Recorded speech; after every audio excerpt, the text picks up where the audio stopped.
Have you noticed this? From your student days onward, news pundits and big influencers have kept repeating the same line with a straight face. China is about to collapse. It's either next year or within 3 years. Yet 20 years have passed.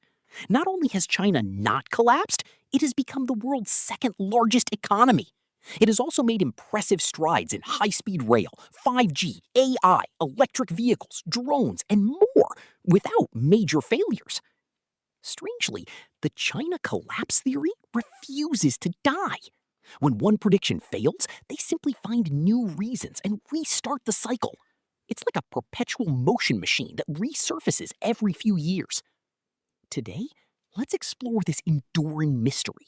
Why hasn't China collapsed? And why does the collapse narrative remain so persistent? We need to go back to the end of the Cold War. In December 1991, the Soviet Union officially dissolved, and Eastern European communist regimes collapsed one after another. The Western world was euphoric. They confidently declared victory. We won. Game over. In that atmosphere, liberal democracy combined with market economics was seen as the ultimate form of human governance. But China stood at the party like an oddball outsider, still wearing its Communist Party uniform and holding a plate of fried rice. This country, which branded itself communist, had no elections, no freedom of speech, and had suppressed student protests in 1989. The whole world believed it couldn't last much longer. Major newspapers ran editorials proclaiming the end of communist regimes. Doomsday has arrived. China is about to collapse. The plot quickly twisted. Deng Xiaoping stepped up, launched reform and opening up, and massive foreign investment poured in. China became the world's factory, and its economy took off. This was the first major defeat for the China collapse theory. Then came the 1997 Asian financial crisis. Thailand's economy collapsed, dragging down South Korea, Indonesia, Malaysia, and the Philippines like dominoes. Everyone thought China's pirated version of capitalism would surely fall too. Instead, China slapped them back. The renminbi did not devalue sharply and even helped stabilize the Asian financial order, earning international applause. Sometimes not being fully open proved advantageous. Entering the 21st century, the theory gained a star prophet, American-Chinese lawyer Gordon Chang. In 2001, he published The Coming Collapse of China, boldly declaring that China would collapse before 2011. His tone was absolute, as if his credibility depended on it. Yet 2011 arrived, and China not only survived, but surged to become the world's second largest economy by GDP. It successfully hosted the Olympics, and high-speed rail, real estate, and exports all boomed. Remarkably, Chang didn't disappear. He upgraded instead, automatically extending the collapse timeline every few years. Recently, he even predicted that Xi Jinping had lost real power. In 2008, the U.S. subprime mortgage crisis triggered a global financial tsunami. Wall Street crumbled, and the world fell into chaos. The China collapse theory immediately Revived at full strength. Their logic? China relies on exports to survive. With America bankrupt, China would soon follow. Unexpectedly, China played a big move, launching a 4 trillion yuan stimulus package that helped it weather the crisis. You might think repeated face slappings would make the collapse theorists vanish, but you underestimate them. Their new logic is any positive Chinese data is fake prosperity. Any stimulus is borrowing from the future and merely paves the way for bigger disaster. Any action that maintains stability is preparation for an even greater future collapse. In other words, no matter what China does, it can be interpreted as a sign of impending doom. After 2011, the narrative focused on real estate bubbles, surging local government debt, bank bad loans, population aging, high youth unemployment, and COVID lockdowns. Yet collapse never came. Instead, China made continuous breakthroughs in 5G, AI, military technology, electric vehicles, and more. Several aircraft carriers were launched, and it hosted major summits like APEC and G20. From 1989 to today, over 30 years. The China collapse theory has spanned 7 U.S. presidents, 3 major economic crises, and countless international upheavals. It reemerges every 5 years or so. China has not collapsed. It has transformed from a poor country into the world's second largest economy. China certainly has many problems, but it refuses to fall. So the question is, why doesn't China collapse? Looking at the patterns, collapse predictions cover politics, society, military issues, and more. But the core thread is almost always economic. The assumption is that if the economy collapses, it will trigger social unrest, erode regime legitimacy, and bring down the Communist Party. Why then has China repeatedly survived financial crises? Its response differs from most countries. When most nations face crisis, they tighten belts, cut investment, and hunker down.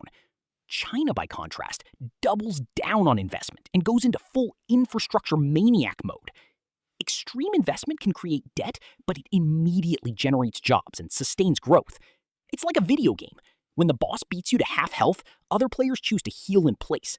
China goes full pay to win, spends money on potions, and tanks the boss with credit cards.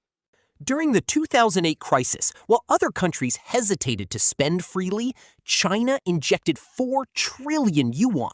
It heated up global steel, cement, and excavator markets, pushed GDP growth above 9%, and became a savior for many nations. Why don't other countries copy this infrastructure magic? Because it's China-specific. First, China has a centralized system. When Xi Jinping says do it, banks must lend, state-owned enterprises must build, and local governments immediately provide land and labor. Citizens don't dare ask, is this democratic? No one questions pollution risks. The leader can mobilize everyone at once. No bargaining, no Senate approval. Resources are moved swiftly. The process is crude but incredibly efficient. Second, since the 1990s, China has had a massive rural labor force. Tens of millions could migrate to cities as low-cost, obedient workers, unlikely to strike. Land is state-owned, so the government can designate plots for projects without lengthy disputes. Money isn't an issue either. China's 4 major state-owned banks are essentially the government's ATMs. A word from the top, and funds flow, even for high-speed rail that may take a decade to break even. With a huge population and market, completed infrastructure actually gets used instead of becoming mosquito halls. Hundreds of millions of rural residents provide a ready base for gradual development. Wealthy democratic countries like the US and Europe can't easily replicate this. Environmental reviews for a single railway can take 5 years, checking impacts on rare species and handling protests.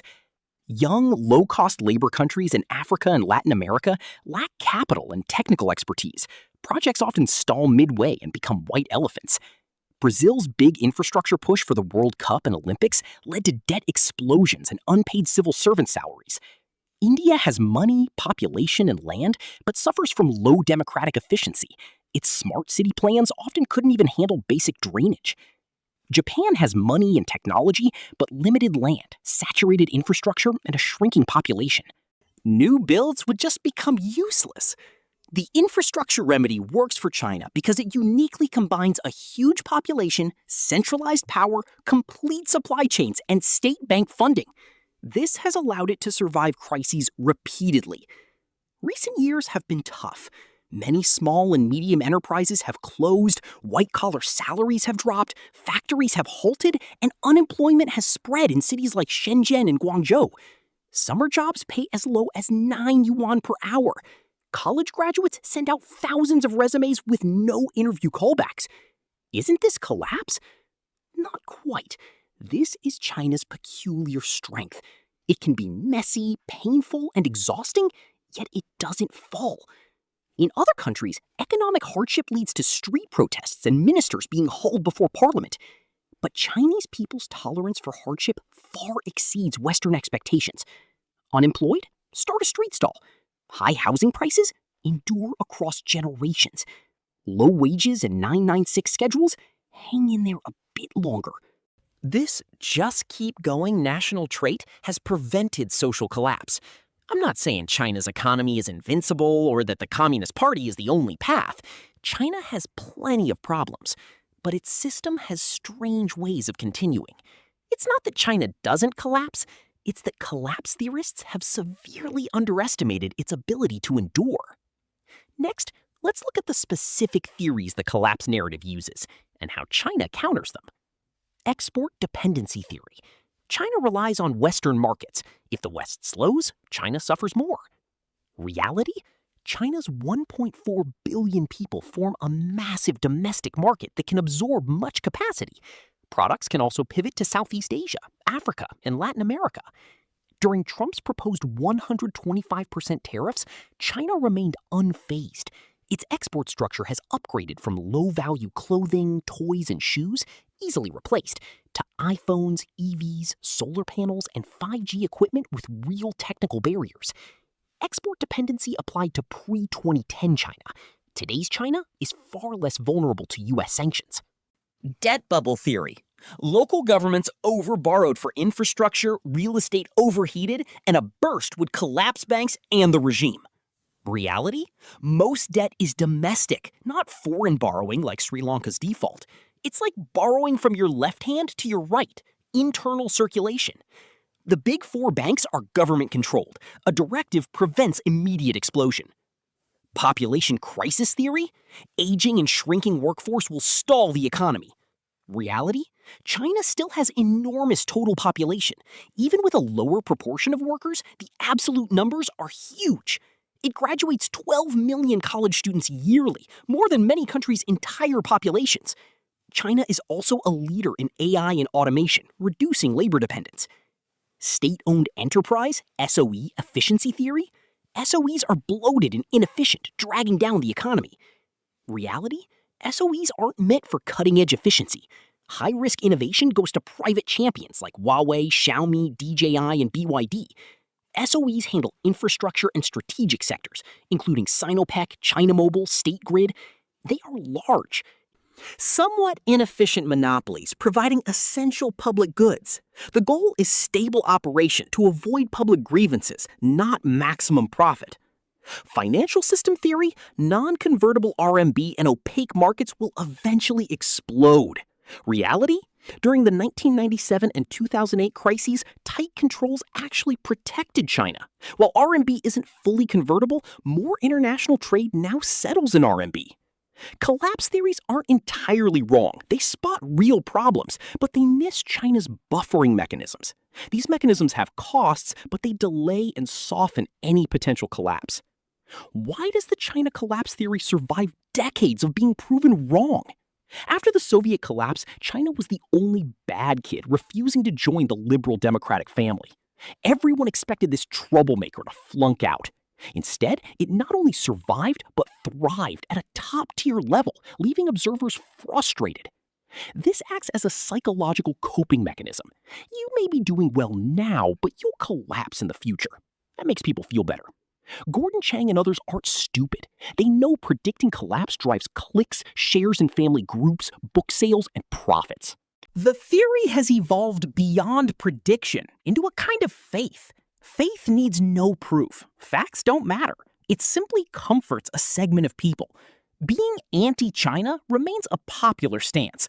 Politicians praising China's economy get labeled China sympathizers, while those predicting its doom receive applause as patriots.